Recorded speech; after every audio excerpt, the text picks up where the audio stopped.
We will now look a little bit at how the different models and different collars and tags are fitted on the animal. The standard collar that comes in different sizes, battery at the bottom and the GPS at the top. As the wires are coming from the battery to the top on one side, there is a limit on how much the collar can be adjusted, as this side of the collar cannot be adjusted. Hence, at time of order, you need to specify the length and neck circumference of the animal you plan to collar. However, there is room for adjustment, so you can easily adjust it a little bit narrower, or for that matter, indeed, a little bit wider. The collar fitted on the neck of the animal, so it's tight, space enough for a hand to fit in. And then you simply put the small strap on the inside and the long strap on the outside, and fit the lock nut and the plate on the collar and tighten it with the accompanying tools. It's recommended that you cut the strap off so it doesn't hang and irritate the animal, but leave about 5 centimeters to prevent anything being pulled out at the bottom of the collar. Our Flex Track model is designed so everything hangs under the neck. That means it can be fitted on any sized animal and has got the flexibility to go all the way from a dog or leopard or even a cheetah sized animal. Tighter adjustment to smaller animals. We have holes spaced out fairly closely in the beginning, allowing a finer adjustment for small neck sizes, and as the neck size grows up, the increment between the holes becomes bigger. It is important that the flat surface where the labels are is facing away from the animal, because the antennas are here and the battery is at the back. If you're fitting it the other way around, the antenna is facing in towards the chest of the animal, and you will get poor or no reception at all. So you're putting the collar on, in this situation a dog, making sure that the flat area is facing outwards, and then adjusting it in so it's firm without being too tight. Adding the bracket,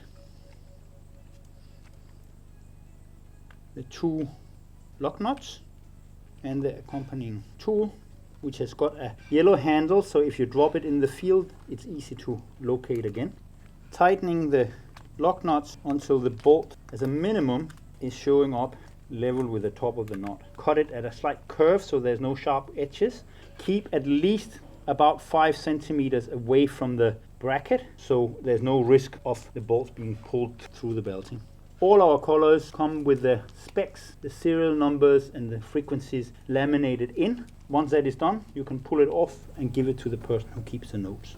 This is our Raptor or Vulture Tag backpack for birds, which is designed to be aerodynamic, with this part facing forward, so when the wind comes, it breaks across and creates a slipstream over the slanting back. It comes with 2 Teflon straps, 1 meter on either side, that is locked in place. There's nothing sticking out that can be annoying or injuring the bird. When it's fitted on the back of the bird, you take the 2 straps, go under the wings, you stitch 1 strap from right to left, and then you are stitching the other strap from left to right, so in opposite direction of the first one. Now you have the 2 straps going in opposite direction. Take both of them so they're equal distance.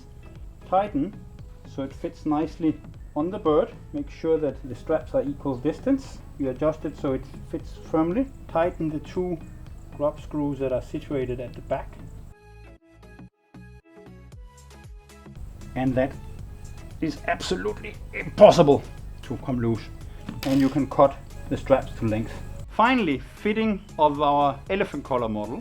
We're actually having 2 models, a standard collar, which is the one we have here, and a forest collar, which is similar, but simply just a bit smaller. The top unit is a bit smaller and the belting is a bit narrower. The fitting is done the same way, so I'm only going to demonstrate it on the Savannah standard collar. Once the collar is put around the neck of the elephant, you have the 2 flaps sticking out underneath the neck of the elephant.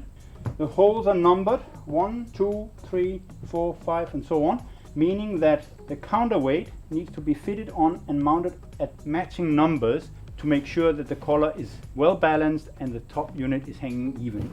We have the normal counterweight, which is 6 kilos of mild steel. We do not believe in putting lead or other things like that in the nature, so this steel that has no impact on the animal. It's got 2 belt shims on either side to protect the main belting against the edge of the counterweight. The shims are longer in one side relative to the other. The longer sides are facing upwards. Take the round plate with 3 bolts. Let's say we are putting it on size 5 on this side. Find hole number 5 on the other side. The round plate on the outside, and tighten that in. If you do want to adjust it and make it longer or shorter, make sure that you take depths on either side, so you go up to number 4 matching number 4, 3 matching number 3, and so on. Cut at least like one set of holes away from where it is so it doesn't pull through. Cut it a little bit in a curve so you don't have any sharp edges. We also have a timed release counterweight.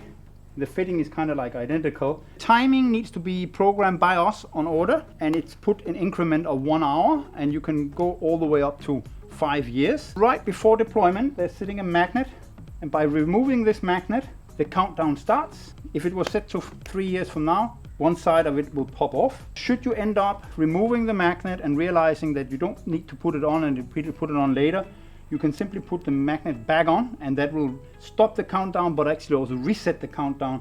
So if it's set to 3 years and you put the magnet back on, you remove it again, now you still have 3 years. It's put on the same way as an ordinary counterweight, except you're using the studs on the counterweight. You put it on one side, the round plates on either side with lock nuts.